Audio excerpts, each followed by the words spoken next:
Genius এডুকারের পক্ষ থেকে সবাইকে জানাই আন্তরিক শুভেচ্ছা। আজকের ভিডিওতে আলোচনা করব উচ্চ মাধ্যমিক দর্শনের বচন শেখার ক্ষেত্রে বিশিষ্ট বচন কি এবং বিশিষ্ট বচন তোমরা কিভাবে রূপান্তর করবে এই বিষয়টি নিয়ে আলোচনা করব। ভিডিওটি শেষ পর্যন্ত দেখবে, আশা করছি তোমাদের সব সংশয় দূর হয়ে যাবে। বিশিষ্ট বচন কি? বিশিষ্ট বচন হলো যে বচনের উদ্দেশ্য পদ কোনো নামপদ থাকে, কোনো ব্যক্তির নাম হতে পারে, কোনো বস্তুর নাম হতে পারে বা কোনো স্থানের নাম হতে পারে। যদি উদ্দেশ্যে কোনো নামপদ ব্যবহার করা হয় তাহলে সেটাকে বিশিষ্ট বচন বলে। আর সেই বিশিষ্ট বচন তোমরা কিভাবে রূপান্তর করবে, যেমন একটা উদাহরণ দিয়ে বুঝিয়ে দিই। বিশিষ্ট বচন: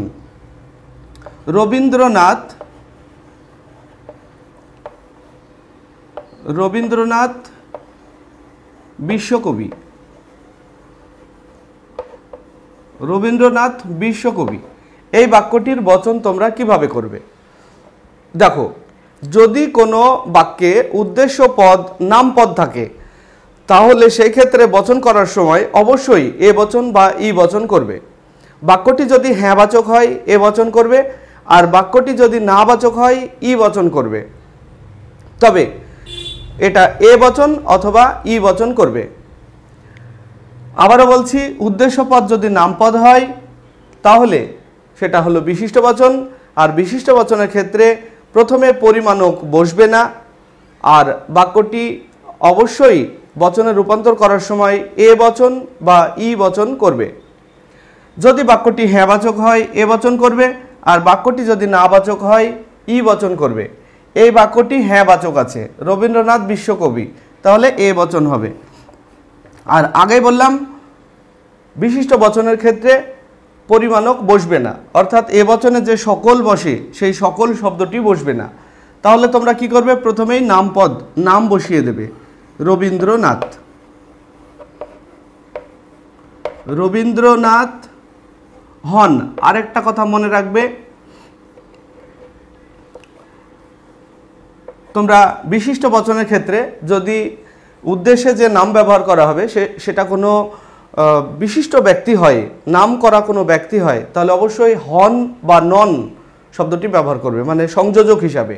এখানে কি হবে? হ্যাঁ বাচক বাক্য, তাই হন হবে।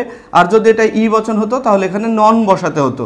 যদি কোনো নামপদ কোনো বিশিষ্ট ব্যক্তির হয়, অর্থাৎ কোনো নাম করা ব্যক্তির হয়, তাহলে অবশ্যই হন বা নন ব্যবহার করবে। কিন্তু কোনো জায়গার নাম হলে হয় বা নয় ব্যবহার করবে। যেমন এটা কি হবে? রবীন্দ্রনাথ হন বিশ্বকবি। বিশ্বকবি এইভাবে করবে বচনটি। আরেকটি বচন দিয়ে তোমাদেরকে আরো পরিষ্কার করে দিই।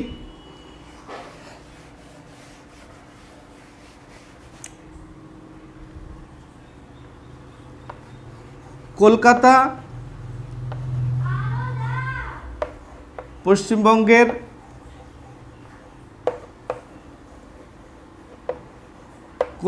পশ্চিমবঙ্গের রাজধানী। কলকাতা পশ্চিমবঙ্গের রাজধানী। এক্ষেত্রে কি উদ্দেশ্যপদ নামপদ আছে, উদ্দেশ্যপদ অর্থাৎ কলকাতা, এখানে নাম ব্যবহার করা হয়েছে। কি বচন হবে? বাক্যটি হ্যাঁ বাচক আছে, এ বচন করবে। এ বচন যদি করো তাহলে কিন্তু উদ্দেশ্যে নামপদ আছে, যে কারণে এখানে পরিমাণক বসবে না। সকল বসার কথা ছিল, সেটা বসবে না। কি হবে? সরাসরি কলকাতা। কলকাতা। আর এখানে একটা স্থানের নাম, তাই হয়। আর যদি ই বচন হতো তাহলে নয় ব্যবহার করতে।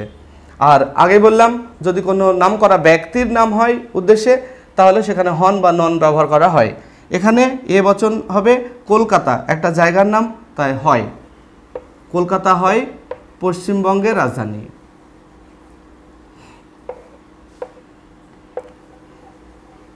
পশ্চিমবঙ্গের রাজধানী।